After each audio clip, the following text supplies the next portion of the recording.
Ya. Artinya bahwa ada nilai partisipasi. Artinya negara hari ini bersama elit-elit itu tidak lagi mendengarkan suara rakyat. Semua katakanlah fraksi-fraksi tertentu yang memiliki kepentingan di barisan pilpres ya. Di dalam hal ini misalkan di barisan partai pemenang. Oke, baik, selamat malam. Selamat malam, Bang. Jadi kembali lagi dengan kami ngobrol malam. Ya. Pada malam hari ini kami telah mendatangkan narasumber yang hebat. Jadi mungkin satu-satu saya perlu memperkenalkan kedua beliau ini. Jadi yang pertama ada Bung Ancik. Jadi beliau ini adalah salah satu aktivis dan juga beliau ini mahasiswa aktif yang sedang menjalankan program pascasarjana di kampus Universitas Petumpung ya. Ya. Dan juga ada Bung Baldi. Jadi Bung Baldi juga salah satu aktivis hebat juga. Jadi beliau juga sedang melanjutkan pascasarjananya di Universitas Megariski. Baik, selamat datang Bang dan selamat malam. Malam. Baik. Jadi pada malam hari ini kita akan membahas terkait analisis situasi nasional terkait Undang-Undang TNI begitu. Yang menjadi masalahnya itu adalah yang pertama bahwa pembahasan Undang-Undang TNI ini ya, di mana DPR mereka dilakukan dengan tertutup. Jadi itu. Dan yang kedua, kekhawatiran tentang potensi regresi demokrasi dan kembalinya difungsi TNI dalam konteks situasi nasional. Ya. Mungkin yang pertama saya mau tanya dulu Bung Baldi, kira-kira bagaimana pandangan dari Bung Baldi ketika menganalisis dengan situasi sosial Bung ya, begitu. Kira-kira bagaimana pandangan dari Bung Baldi? Ya baik, terima kasih kawan Obed. Selamat malam kawan Ancik. Terima kasih juga telah hadir. Saya melihatnya dari berbagai aspek. Pertama itu soal bicara masalah sejarah. Yang kedua bicara soal fenomena kekinian atau situasi demokrasi saat ini. Yang ketiga bagaimana dampak sosialnya. Pertama-tama kalau kita berbicara tentang pembahasan RUU TNI yang sekarang sudah ditetapkan menjadi UTNI, saya melihatnya begini, bahwa perencanaan daripada pembahasan RUU TNI ini sebenarnya inilah perencanaan yang sangat gelap. Kenapa perencanaan sangat gelap? Karena ini sangat tertutup pembahasannya. Jadi tidak dimungkinkan dari sisi aspek pembahasannya itu tidak melibatkan beberapa kelompok sipil. Dalam hal ini adalah seperti yang selalu populer di media Tempo ya selama ini. Itu yang diprotes oleh mereka. Nah, pertanyaannya kemudian, apa motif dibalik pembahasan secara gelap ini? Kenapa tidak melibatkan sipil? Sebenarnya kalau saya baca secara situasi politiknya bahwa dengan munculnya ini sebenarnya agenda yang diinisiasi oleh kelompok-kelompok, katakanlah fraksi-fraksi tertentu yang memiliki kepentingan di barisan pilpres ya. Dalam hal ini misalkan di barisan partai pemenang, itu kalau saya baca yang inisiasi agenda di hotel pembahasannya. Nah, itu saya baca bahwa ini kepentingan partai yang kemudian bermanuver terhadap koalisi-koalisi pemenang pilpres. Itu pertama. Nah, kalau kita mengacu kepada sejarah tadi bahwa di mana ada TNI yang terpimpin, di situ negara itu tidak baik. Bahkan berangkat dari Perang Dunia Kedua itu karena apa? Otoritas dari kelompok-kelompok yang mayoritasnya itu dipimpin oleh TNI. Misalnya di Jerman, Hitler, munculnya Perang Dunia Kedua ya, itu karena apa? Terlalu otoriter. Begitu juga di Myanmar misalnya di tahun 21 misalnya. Itu gerakan-gerakan itu dari kelompok-kelompok sipil, dari gerakan mahasiswa, karena memang mereka itu memimpin suatu negara itu terkadang menggunakan metode-metode pendekatan yang sangat fundamental terhadap kelompok-kelompok mayoritas TNI. Itu juga persoalan. Begitu juga kalau kita melihat dari fenomena seperti di negara Arab. Negara Arab itu banyak aksi protes dari kalangan mahasiswa, dari gerakan masyarakat sipil. Itu karena apa? Situasi demokrasi itu memang kalau dipimpin oleh kelompok-kelompok TNI, bukan berarti saya menyalahkan TNI ya. Artinya memang problemnya itu sangat menyeluruh gitu. Begitu juga di Orde Baru misalnya. Yang dimana pada saat itu ketika rejim Soeharto berkuasa, kebijakan-kebijakan yang otoriter itu muncul. Misalnya pengekangan terhadap kebebasan berpendapat, diskusi di kampus, NKKBKK. Nah, itu yang terjadi. Nah, saya sangat yakin dengan persoalan yang kemudian menjadi tuntutan kawan-kawan mahasiswa hari ini, bahwa semoga-moga gerakan itu sangat berorientasi jangka panjang. Nah, tetapi di lain sisi bahwa sebenarnya adalah kenapa saya tidak sepakat dengan sahnya UTNI ini. Alasan saya itu sederhana, bahwa di mana ada TNI itu memang memiliki keterbatasan dalam fungsionalnya. Di negara manapun itu, termasuk di beberapa negara Eropa ya, bahkan di Timur Tengah. Di Indonesia ini yang kemudian TNI itu terlalu masuk ke ranah sipil. Ini persoalannya. Bahkan dalam pasal-pasal UTNI ini saya lihat bahwa yang dimana mendominasi lebih kepada TNI itu harus memperpanjangkan masa pensiunannya. Ini juga menjadi problem. Artinya itu pengisapan terhadap APBN negara kalau saya lihat itu. Kenapa? Karena itu tidak adil. Bagaimana dengan pendidikannya? Bagaimana dengan kesehatannya? Itu kan harus dikaji sebenarnya. Kalau kita mau bicara menyeluruh, Bung Anjik ya. Nah, agenda-agenda UTNI ini sudah disahkan. Artinya itu bahwa situasi kita itu bahwa situasi yang dimana kita merasakan di Orde Baru. Jadi saya tidak melihat dari sudut pandang pengalian isu ya, tentang Sri Mulyani mundur, kemudian Mayor Teddy dicap buruk, kemudian muncul lagi UTNI dan sebagainya. Saya tidak bicara bahwa ini hanya persoalan isu, tidak, karena faktanya adalah UTNI itu sudah disahkan. Dan itu keterlibatan kelompok-kelompok elit pada saat ini. Nah, apa dampaknya terhadap demokrasi? Dampaknya itu kalau saya kaji dari aspek demokrasi itu tadi, bahwa memang banyak hal, masalah anggaran, masalah akuntabilitas, itu juga harus dipikirkan oleh negara hari ini. Yang kedua itu soal profesionalisme militer, yang dimana bicara profesionalisme itu bicara soal keseimbangan di antara kelompok-kelompok militer. Bagaimana mempertahankan fungsionalnya sebagai militer itu kelompok penyelamat negara atau tugasnya itu pergi perang. Nah, itu akan menjadi problem nanti ketika masuk ke struktur sosial lebih dalam. Nah, apa juga dampak sosial kemasyarakatannya? Misalnya kita melihat bahwa di berbagai daerah itu banyak masyarakat yang belum menerima kehadirannya TNI sebagai kelompok-kelompok yang bisa menyelesaikan suatu masalah, justru membawa suatu masalah. Misalnya contoh, bukan saya salahkan TNI, mohon maaf kalau saya salah, tapi karena memang situasinya seperti itu. Di Papua misalnya ada kasus HAM, separatis dan sebagainya, sehingga negara membuat pendekatan terhadap masyarakat itu pakai pendekatan militer. Nah, representasi itu sebenarnya mengganggu konsentrasi masyarakat. Ada gangguan-gangguan secara psikologi, kalau orang bilang itu psikologi sosial. Itu akan trauma terhadap situasi sosial seperti itu. Nah, ini sebenarnya harus dikaji menurut saya itu. Saya kembalikan kepada Bung Ubed. Oke, baik. Terima kasih Bang Bali. Jadi itu tadi analisis atau kajian secara ilmu sosial ya Bang ya, begitu.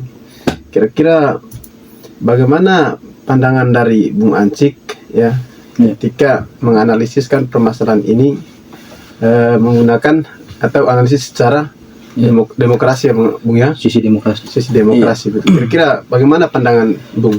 Oke, baik, terima kasih. Selamat malam untuk kita semua. Yang saya selamat hormati Bung Obed selaku host kita pada malam hari ini, dan juga saya rasa hormat sekali sama Ketua Baldi yang sampai hari ini masih konsisten ya dalam upaya-upaya mengagitasi dan propaganda. Ya.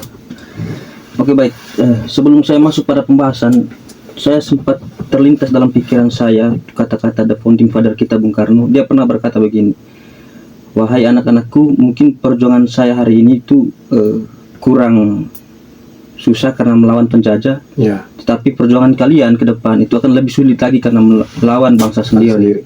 Artinya kata-kata the founding father kita itu sudah terbukti hari ini dengan situasi Ya, nasional betul, hari ini. betul.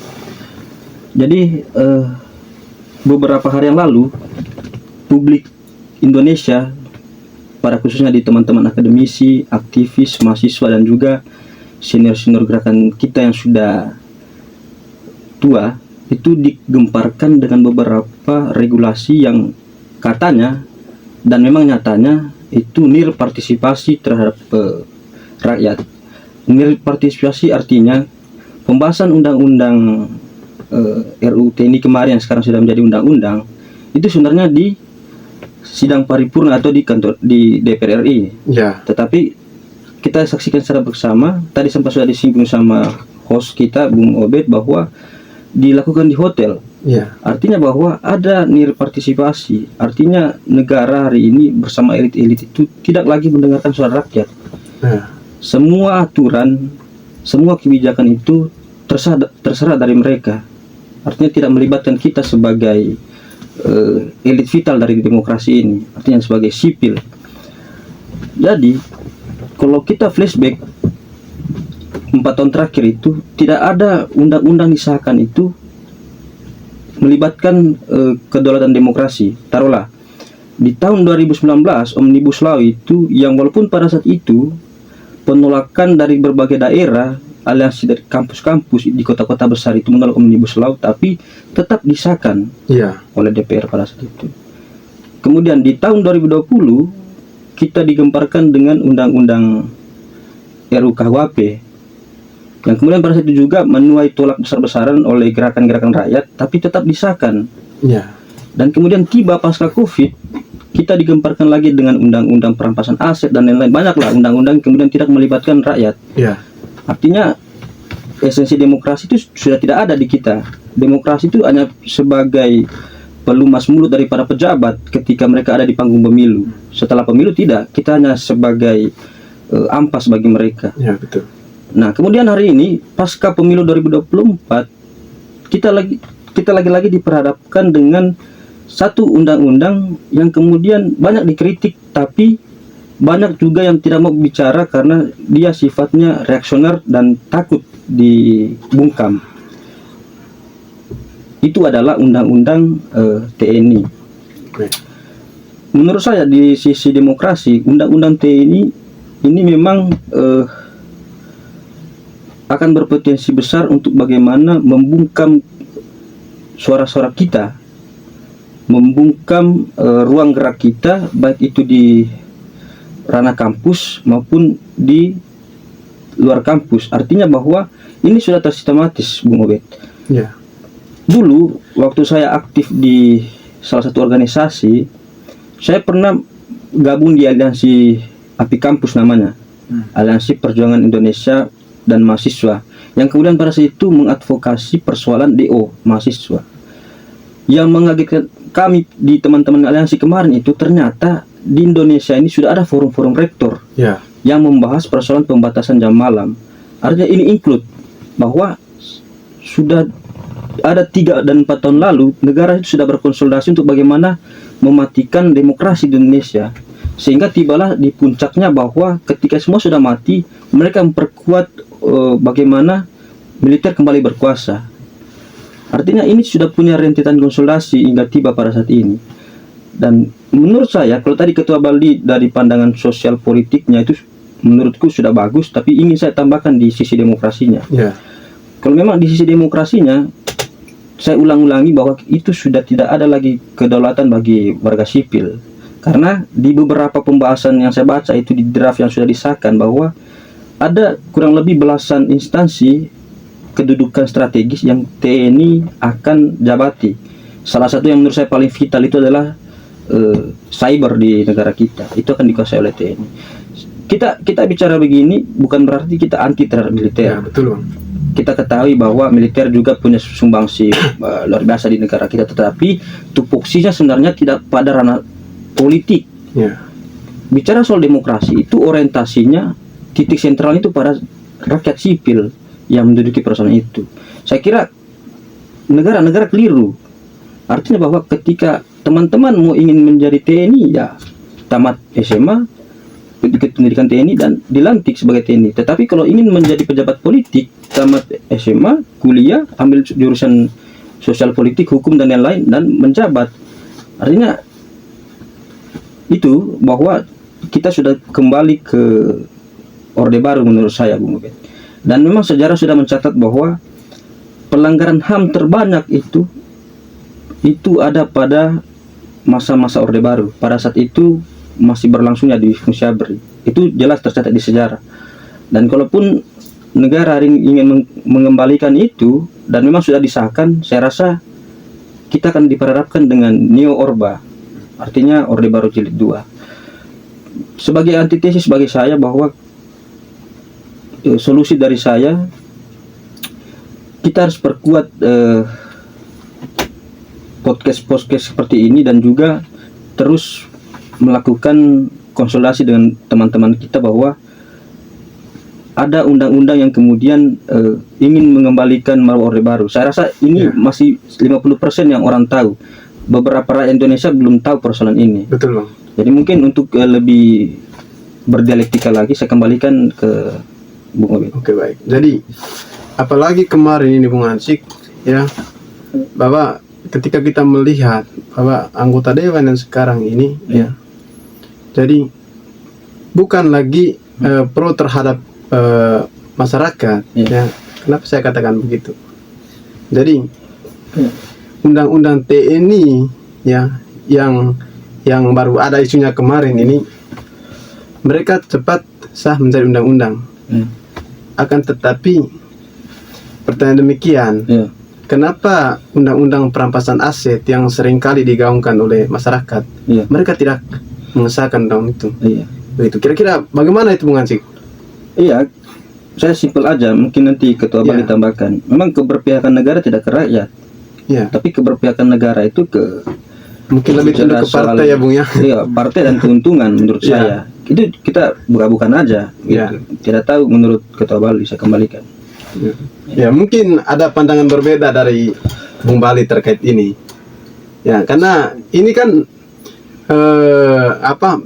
permasalahan baru ini terkait undang-undang TNI ini.